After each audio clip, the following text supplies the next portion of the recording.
इस कहानी की शुरुआत होती है जीहोन से, एक हारा हुआ इंसान जिसके पास किसी भी काम के लिए या तक कि अपने मॉम के इलाज के लिए पैसे भी नहीं थे। ऐसे मुश्किल टाइम पर उसे किसी ने डेथ गेम खेलने का मशवरा दिया। डेथ गेम खेलने के लिए उसके साथ और 500 लोग भी आए थे। इस गेम में रोबोट भी थी। इस गेम में जो भी इंसान थोड़ी सी भी गलती करता वो रोबोट उसे मार देती थी। इस गेम को जीतने के लिए, अपनी जान बचाने के लिए जियोन ने एक बूढ़े कैंसर पेशेंट तक को धोखा देकर अपनी जान बचाई और वो ये गेम जीत गया। वो उस 500 में से वो एक ही था जो जीत कर निकला था और बाकी सभी लोग मारे गए थे। गेम के जीतने के बाद उसके पास काफी सारे पैसे आए थे, लेकिन उसने पैसे को हाथ तक नहीं लगाया था। उसे लगता था कि गेम में आए 500 लोग उसी की वजह से मारे गए। उसे इस बात का बहुत दुख था। जियोन को एक घिनौनी सच्चाई पता चली। अमीर लोग अपने एंटरटेनमेंट के लिए ऐसे लोगों की जान लेते थे, ऐसे गेम्स खिलाते थे और मजा लेते थे। उसने सिद्धांत लिया कि ये गेम को वो बंद करवा के रहेगा। जिसके बाद हम मिले जुनू से। एक पुलिस ऑफिसर, उसका भाई भाग चुका था। अपने भाई को ढूंढते समय जुनू को उसके भाई के कमरे में से वही स्क्विड गेम का कार्ड मिला। इस गेम में होने वाले जुर्म का पता चला कि जो गेम में आए लोगों को बेदर्दी से मारा जाता है और जो लोग पहली गोली मारने पर जिंदा बच जाते हैं उसके ऑर्गन्स निकल कर बेच दिए जाते हैं। जुनू पकड़ा भी गया, वो भी फ्रंटमैन के हाथों जो ये स्क्विड गेम चला रहा है। और यहाँ जुनू के साथ साथ ऑडियंस को ये देखकर काफी ज्यादा हैरानी हुई कि फ्रंटमैन और कोई नहीं, जुनू का भाई था, जिसे ढूंढने के लिए इस आइलैंड पे सीजन 2 में जियोन, जो कि स्क्विड गेम का विनर था, दोबारा उसे दिखाया गया। वो समझ गया कि ये लोग इस घिनौनी गेम को दोबारा चालू करने वाले हैं और बहुत सारे लोग मारे जाएंगे। और अब वो ऐसा होना देना नहीं चाहता, इसलिए वो अपनी पावर और पैसा लगाकर उन लोगों को रोकने में लगाने का फैसला करता है। वो अपने लोगों को, प्लेयर्स को, गेम के लोगों के साथ लड़ने को कहता है। प्लान के मुताबिक ये लोग आपस में लड़ने का ड्रामा करते हैं और गार्ड्स इन्हें जब रोकने के लिए आते हैं तो वो लोग उन्हीं पर हमला कर कर उनकी गन्स छीन लेते हैं। जिसके बाद इन लोगों के पास भी जंग लड़ने के लिए बहुत सारे वेपन्स आ गए थे, जिन्हें लेते हुए ये लोग ऊपर गेम के लोगों से लड़ने के लिए निकल गए। और यहाँ पर पूरे जंग का माहौल बन गया। प्लेयर्स और गेम्स के गार्ड्स के दरमियान में यहाँ पे धुआंधार लड़ाई शुरू हुई। इस लड़ाई के बाद जियोन और उसका साथी आखिर कंट्रोल रूम तक पहुंच ही गए, क्योंकि वहां जाकर गेम के अथॉरिटीज को, यानी उन लोगों को मारना था जो इस गेम को चला रहे थे। लेकिन इन्हें कंट्रोल रूम में अंदर जाने का रास्ता अभी तक नहीं मिला और इनकी गन्स की गोलियां खत्म भी हो गई थी। फ्रंटमैन भी उस गैंग का घुसपैठिया इन लोगों को बेवकूफ बनाकर लड़ाई हरवाने में लगा रहा और आखिर में खुद ही फ्रंटमैन का चेहरा लेकर जियोन के सामने आ गया। उसके दोस्त को उसने जियोन की आंखों के सामने उसे मार दिया। जियोन को अब सच में अपनी हार महसूस हो रही थी और इसी हार के साथ सीजन 2 की एंडिंग होती है और सीजन 3 की शुरुआत इसी लड़ाई से शुरू होती है और पता चलता है कि प्लेयर्स इन्हीं लोगों को सरेंडर कर चुके थे। इस लड़ाई के बाद सिर्फ 60 प्लेयर जिंदा बचे हैं और इस लड़ाई में बहुत सारे गार्ड्स का नुकसान हुआ है और वो भी मारे गए हैं।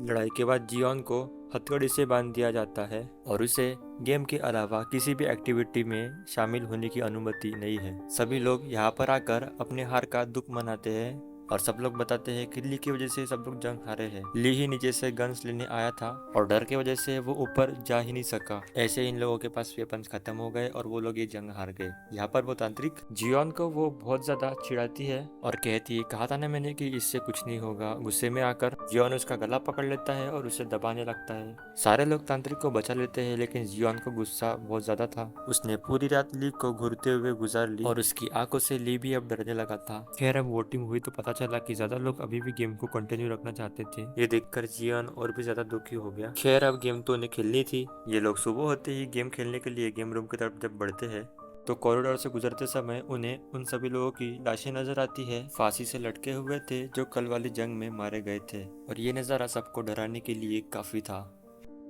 खैर गेम रूम के अंदर जाकर गेम के रूल बताए गए। यहाँ पर बहुत बड़ी बॉल रखी हुई थी जिसके अंदर दो कलर्स की बॉल थी, एक रेड और एक ब्लू। हर इंसान को एक बॉल पिक करनी थी। जिस कलर की बॉल उसके पास आती है वो उस टीम का हिस्सा बन जाता, यानी रेड बॉल वाले रेड टीम्स और ब्लू बॉल वाले ब्लू टीम्स। दूसरी तरफ नियॉन को हमें दिखाया गया, वही गार्ड जो पिछले सीजन में लोगों को जानबूझ के मार दिया करते थे। ताकि उनके ऑर्गन स्मगल ना कर सके गेम वाले। आज उसने एक आदमी को नहीं मारा था। इस आदमी को मुर्दा समझकर फिलहाल 2 गार्ड ने उसे उठा लिया और जब उसके ऑर्गन्स निकालने के लिए उसे ऑर्गन लूम में ले जाया गया तब वहाँ पे नियोल आ गई। नियोल ने यहाँ पर गार्ड को शूट कर दिया और डॉक्टर को इस आदमी का इलाज करने को कहा और धमकी भी दी कि अगर तुमने ऐसा ना किया तो मैं तुम्हें भी मार दूंगी। अब इस गेम के लिए तो 2 टीम बन चुकी थी। पता चला कि ये हाइड एंड सीक जैसी ही गेम है। गेम गार्ड्स यहाँ पे बताते हैं कि टीम ब्लू को यहाँ पे छुपना होगा और टीम रेड के लोगों को ब्लू टीम के लोगों को पकड़ के मारना होगा।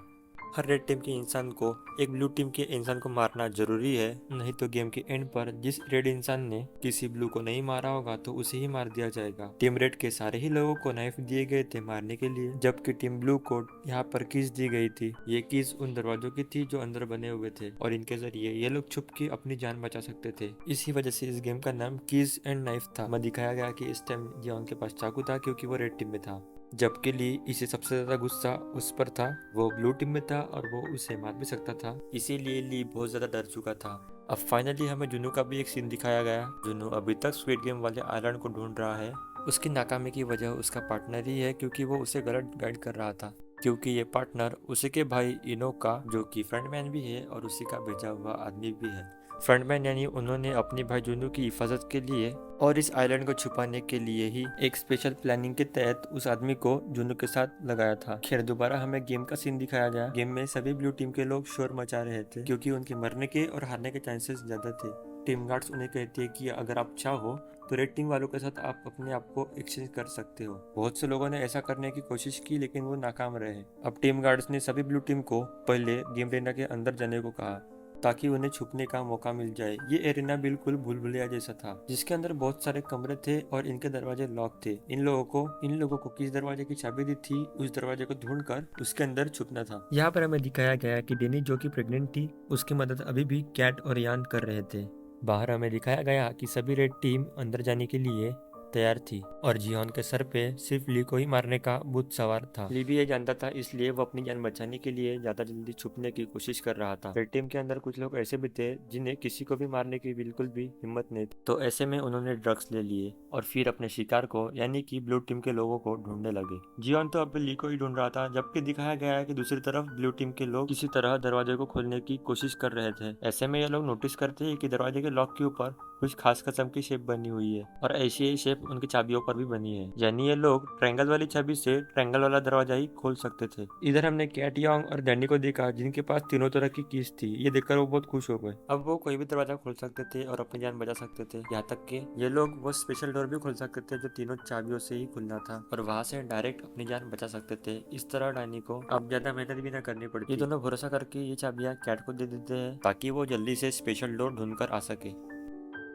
अब ये तीनों यहाँ से भाग ही रहे होते हैं कि एकदम सीडन का पाँव स्लिप हो जाता है, उसके पेट पे चोट लग जाती है। इतने में ही यहाँ पर एक रेड टीम का मेंबर आ जाता है जो इन तीनों में से एक को मारने की धमकी देता है। यहाँ पर कैट उससे लड़कर उसी को ही मार देती है और डेनी को सहारा देते आगे बढ़ती है। यहाँ पर 2 लड़के ऐसे भी थे जिन्होंने अपना टारगेट कंप्लीट कर लिया था, लेकिन इन्होंने फैसला किया कि ये लोग और लोगों को मारेंगे ताकि गेम में लोग और भी ज्यादा कम हो जाए और पैसों का ज्यादा हिस्सा उन्हें मिल सके। यहाँ पे दिखाया गया कि फाइनली जियोन को ली नजर आ गया था। वो उसके पीछे भागा जल्दी से उसे मारने के लिए, लेकिन पता चला कि ये ली जैसे दिखने वाला कोई और लड़का था। ली बार बार उससे बच रहा था। ली भाग ही रहा होता है अपने आप को दोबारा जियोन से बचाते हुए। किसी दूसरे रेड टीम वाले ने उसे पकड़ लिया और अपना चाकू उसके पैर पे स्टैप किया, लेकिन इससे पहले कि वो उसे मार देता, ली अपने पाँव से उस आदमी को धक्का देकर यहाँ से जाने लगता है। इधर डैनी को देखते हैं कि उसका डिलीवरी का टाइम भी आ गया था और ये लोग इस रूम में उसकी डिलीवरी करने लग जाते हैं। दिखाया गया कि डैनी ने एक बेबी गर्ल को जन्म दिया था जिससे वो दोनों बहुत ज्यादा खुश हुए और यहाँ पर योंग ने बालों में छुपाए चाकू की मदद से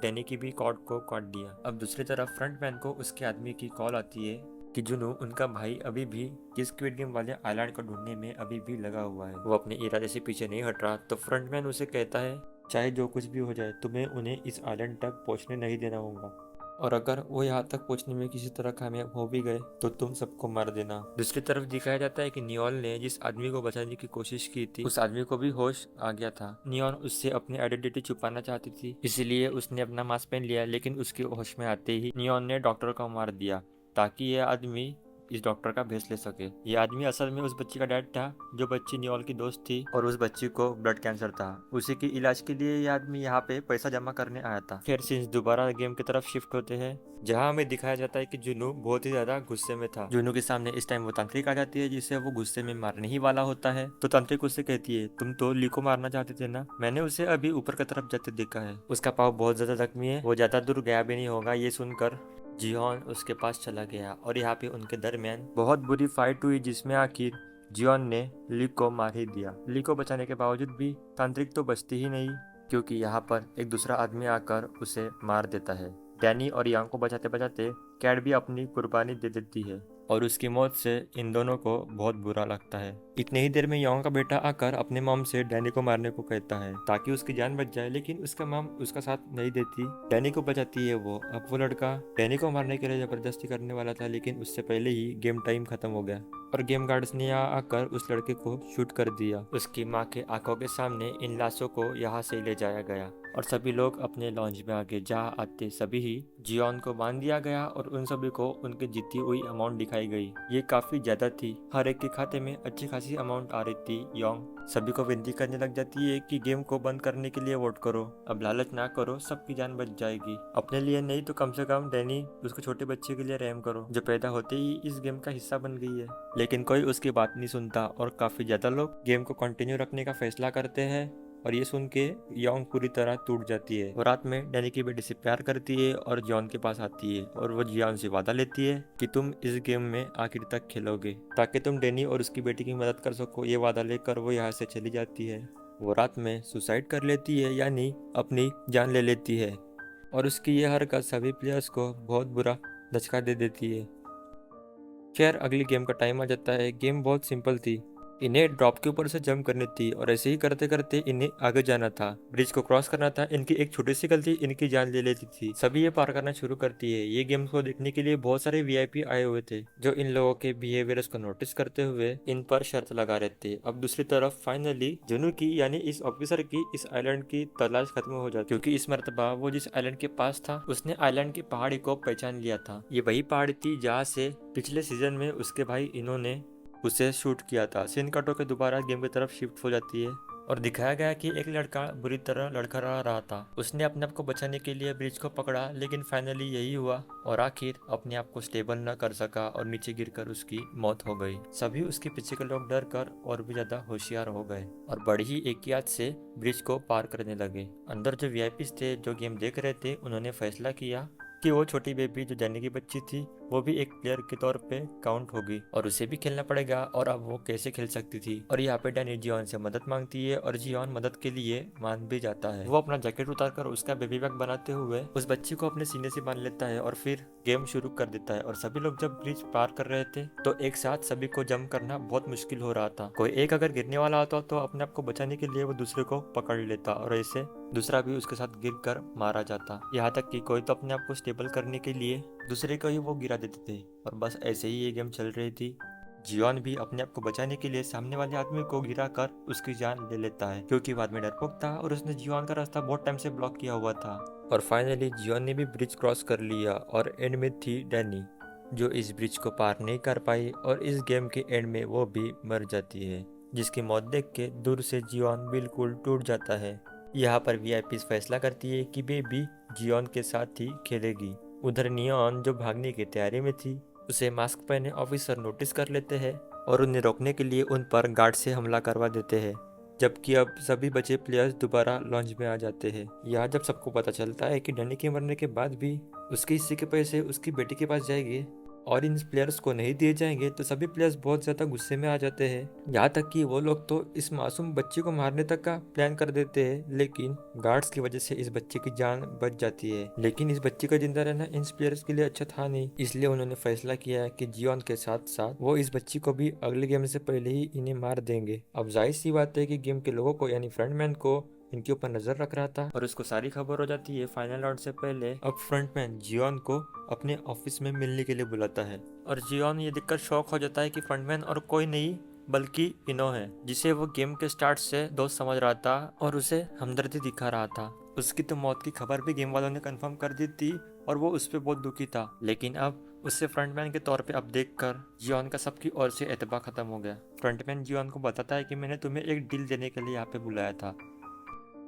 वो बताता है कि सभी प्लेयर्स तुम्हें और उस बेचारी बच्ची को मारने की प्लानिंग में हैं, इसीलिए मैं तुम्हें एक ऑफर देता हूँ कि तुम गेम के फाइनल राउंड से पहले सभी को मार दो और ये सारा इनाम का पैसा और ये बच्ची तुम्हें दे दूंगा। सीन कट होकर अब हमें जुनू को दिखाया जाता है जो बेसब्री से इस आइलैंड को ढूंढ रहा था, लेकिन उसे समझ नहीं आ रहा था कि क्यों उसकी तलाश खत्म नहीं हुई।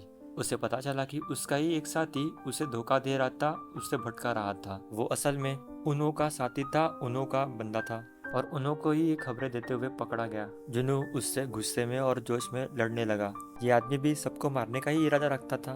उन्होंने ही इसे इंस्ट्रक्शन दी थी कि अगर पुलिस वाले आइलैंड तक पहुंच जाए तो उन्हें मार देना, पर लेकिन जुनू के साथ लड़ाई में वो खुद ही मारा जाता है। इसी दौरान नियोल जिसके ऊपर गार्ड्स हमला कर रहे थे वो उसके साथ एक सौदा करते हैं कि अगर तुम्हें जान पा रही है तो तुम इस आइलैंड पर वापस आ जाओ। वो मान तो जाती है, लेकिन जाने से पहले वो किसी तरह उस बच्ची के डैड को वो निकलने में कामयाब हो जाती है और फिर वो आइलैंड में वापस आकर एक सीक्रेट रूम में जाकर उन सभी को गन पॉइंट पे ले लेती है, कुछ ऑफिसर्स को मारते हुए तो कुछ से लड़ते हुए। वो इस ऑफिसर को इस बात पर फोर्स करती है कि उस आदमी की यहाँ पर आने वाले और यहाँ से भागने वालों के सारे सबूत मिटा दिए जाए, और वो अपने इस मिशन में कामयाब भी हो जाती है। और रात में हमें दिखाया जाता है कि जियोन अभी भी फैसला नहीं ले पा रहा था कि उसे क्या करना चाहिए। क्या उसे सारे प्लेयर्स को मार देना चाहिए? इसी कश्मकश में वो हाथ में चाकू लेते हुए सबके बेड के पास जाता है, लेकिन किसी को भी मारने से पहले उसका समीर उसे बताता है कि वो कोई किलर नहीं है और ऐसे सभी को मारने का डिसीजन वो अपने आप रोक देता है। इनो बहुत ही फोकस से इस टाइम जुनो के ऊपर नोटिस कर रहा था। उसे उसका पास्ट याद आया कि 2015 की गेम में उसे भी यही ऑफर मिली थी और उसने इस ऑफर को एक्सेप्ट किया और उसने सभी को मार दिया था। लेकिन जियोन को देखते हुए उसे पता चला कि सभी लोग उसके जैसे लालची नहीं होते। और अब अगला दिन आता है और एक गेम शुरू हो जाती है। ये गेम पहले गेम से बहुत ज़्यादा अजीब थी। यहाँ पर 3 शिप्स के टावर बने हुए थे जिनके ऊपर चढ़कर इन्हें अपने ही साथियों को धोखा देना था अपनी जान बचाने के लिए। अपने आप को बचाने के लिए सभी को उस टावर से नीचे फेंकना था। यहाँ पर जैक भी सभी को एक हकीकत बताता है कि वो इस बच्ची का बायोलॉजिकल फादर है जिसे बचाने की अब उसे परवाह हुई थी। उसे बचाने के लिए वो सबसे पहले ही एक रॉड उठाकर यहाँ पर एक बूढ़े आदमी को धक्का देते हुए उस रॉड के जरिए नीचे फेंक देता है और ऐसे ही दूसरे आदमी को मारना शुरू कर देता है। दूसरे लोग भी अपनी जान बचाने के लिए एक दूसरे से लड़ रहे थे। जो भी किसी एक को नीचे गिराने में कामयाब हो जाता तो समझो कि एक राउंड जीत जाता। सबसे ज्यादा जैकी सभी लोगों को नीचे गिराकर मार रहा था ताकि उसकी प्राइज मनी ज्यादा हो जाए। इन सारे राउंड्स के दरमियान में एक आदमी खुद ही अपनी जान ले लेता है इस बच्ची की जान बचाने के लिए। तो यहाँ पर दोबारा जैक भी एक आदमी के ऊपर वो जबरदस्ती से चाकू से हमला करने लग जाता है और वो उसे भी मार कर नीचे गिरा देता है। एक एक करके सभी लोग मारे जाते हैं और आखिर में बच जाता है जैक और जियोन। वो जियोन से कहता है कि देखो इस बच्ची को दे दो, मैं इस बच्ची को नीचे गिरा दूंगा और तुम्हें कुछ नहीं कहूंगा। लेकिन जियोन को ये बच्ची बहुत प्यारी थी, वो इसे किसी भी खट्टे पे डाल नहीं सकता था। इस बच्चे के चक्कर में इन दोनों के बीच लड़ाई हो जाती है। जैक के हाथ में चाकू भी था जिससे वो इस बच्ची को मार सकता था, लेकिन जियोन अपने आप को इस बच्ची को बचाने के चक्कर में लगा रहा। इसी सब के दौरान जैक अपने बेटी को खींचने में कामयाबी हो गया। वो अभी अपनी बेटी को नीचे गिराने वाला था, लेकिन सभी वीआईपीस उसको नोटिस कर रहे थे, जबकि जियोन विनती कर रहा था कि ऐसा मत करो, इस बच्ची को नीचे मत फेंको। आखिर जियोन इस बच्ची को पकड़ने के लिए उस आदमी को धक्का देता है और जल्दी से वो अपना जैकेट पकड़ लेता है जिसमें वो बच्ची थी। यहाँ पर वो चाहता तो जैक की जान बचा सकता था, लेकिन उसने जैक की जान नहीं बचाई। आखिर जैक नीचे गिर कर मारा गया और फाइनल राउंड के अंदर जियोन दिखाया गया उस बच्ची के साथ। खैर, हम इस आइलैंड के बाहर देखते हैं कि जुनू भी इस आइलैंड तक पहुंच ही गया था। वो आइलैंड के बाहर उस आदमी को भी देखता है जिसे नियोल ने निकाला था और फिर उसे रेस्क्यू कर लेता है और सभी गार्ड के साथ उस आइलैंड पर स्क्विड गेम के लोगों की तलाशी के लिए निकल जाता है। गेम के अंदर फाइनल राउंड में दिखाया गया कि जियोन के हाथ में बच्ची थी और गहरी सोच में था। वीआईपीज भी ह्यूमन बियर को नोटिस करते हुए जियोन के ऊपर शर्त लगाते हैं कि जियोन इस बच्ची को मार देगा और प्राइस मनी के साथ साथ अपने आप को वो बचा लेगा। जियोन भी सोचते हुए फाइनल राउंड का बटन दबा देता है और सभी वीआईपीस एकदम से चौंक जाते हैं और एक साथ हो जाते हैं ये देखने के लिए कि जियोन क्या करेगा। सभी लोग तो यही एक्सपेक्ट कर रहे थे कि वो बच्ची को गिरा देगा, लेकिन जियोन बच्ची को साइड में रखकर वो बिना किसी एक्सप्रेशन के वो अपनी जान ले लेता है। अपनी जान लेने के लिए उसने खुद ही इस टावर से जंप कर दी थी। ये करते ही सारे वीआईपीस यहाँ तक कि फ्रंट पैन तक की शौक था। ये करके उसने प्रूफ कर दिया था कि इंसान है वो कोई जानवर नहीं। इंसानियत अभी भी उसके अंदर जिंदा बची थी। वीआईपीज ने तो इस तरह सोचा भी नहीं था कि गेम इस तरह पलट जाएगी। फ्रंटमैन भी जियोन के मौत से बहुत ज्यादा डिस्टर्ब हो गया। जियोन 2 गेम्स का विनर था आखिर, उसके पास बहुत सारा पैसा था, वो ऐश की जिंदगी जी सकता था, लेकिन फिर भी उसने अपने अंदर की इंसानियत को चुना और अपनी ही जान ले ली एक छोटी बच्ची को बचाने के लिए। अब फ्रंटमैन खुद से सवाल करता है कि उसकी इंसानियत कहाँ चली गई थी, उसने तो सिर्फ एक ही गेम जीता था। अब वो जहाँ पर था वहां से निकल कर वो अब गेम की जगह पे आ गया था और उसने उस छोटी बच्ची को अपने गोद में उठा लिया, जिसे वो गौर से देखकर अभी भी जियोन के बारे में सोच रहा था। और इसी दौरान यहाँ पर एंट्री हो गई जुन्नू की, जिसने अपने भाई को फाइनली ढूंढ ही लिया था। वो पीछे से अपने भाई के ऊपर गन पॉइंट कर देता है। उसे नहीं पता था कि उसके भाई के हाथ में बच्ची है। वो उसे क्रिमिनल के तौर पे मारना चाहता था। वो उसे मार नहीं पाया क्योंकि इनो यानी कि फ्रंटमैन उसका भाई था। वो रोते हुए जोर से बस यही चिल्लाकर बोल पाया, आखिर क्यों किया तुमने ये सब। इनो जिसको पता चल गया था कि यहाँ पे पुलिस आ चुकी है, तो वो फौरन इस सारे सबूत मिटाने के लिए इस जगह को एक्सप्लोर करने का यानी इस जगह धमाका करने का ऑर्डर दे देता है। यहाँ पर बहुत सारे बॉम्ब लगाकर उसमें 30 मिनट का टाइमर लगा दिया जाता है और जल्दी जल्दी सभी वीआईपीज यहाँ से निकलने की तैयारी में लग जाते हैं। फ्रंटमैन के साथ साथ नियोल भी यहाँ से निकलने में कामयाब हो जाती है। खैर ये फैसिलिटी तबाह हो जाती है, ये गेम खत्म हो जाती है। ये सारे वाकई के 6 माह बाद की कहानी दिखाई जाती है। जुनू जब अपने घर जाता है तो एक पार्सल को अपने घर पे रिसीव करता है। इस पार्सल में वही छोटी बच्ची थी और साथ ही साथ उसकी जीती हुई प्राइज मनी भी थी, जो कि इन्होंने भेजी थी क्योंकि उसके भाई को लगता था कि उसका भाई भी एक अच्छी लाइफ डिजर्व करता है और साथ ही ये बच्ची भी एक अच्छी लाइफ डिजर्व करती है जो जुनू ही दे सकता है। मूवी के पोस्टल सीन में फ्रंटमैन को देखते हैं जो जाकर जियोन के बेटी से मिलता है। वो जियोन की बेटी को मरने की खबर देता है और साथ ही साथ जियोन का वो कार्ड देता है। इसमें उसकी सारी जीती हुई अमाउंट थी। इसके बाद वह यहाँ से निकलने वाला था कि उसने यही की गली में एक लड़की को देखा जो यहाँ पर दाजी गेम खेलते हुए लोगों को स्क्विड गेम का प्लेयर बना रही थी। ये देखकर इन्हों समझ गया कि बेशक वो फैसिलिटी खत्म हो गई थी, लेकिन स्क्विड गेम खत्म नहीं हुई। अब ये पूरी दुनिया में चलेगी और खेली जाएगी, इस मर्तबा यूएस में, जिसका साफ मतलब है कि स्क्विड गेम का नेक्स्ट पार्ट भी आएगा। और इसी के साथ ये सीज़न यहीं पर ख़त्म हो जाता है।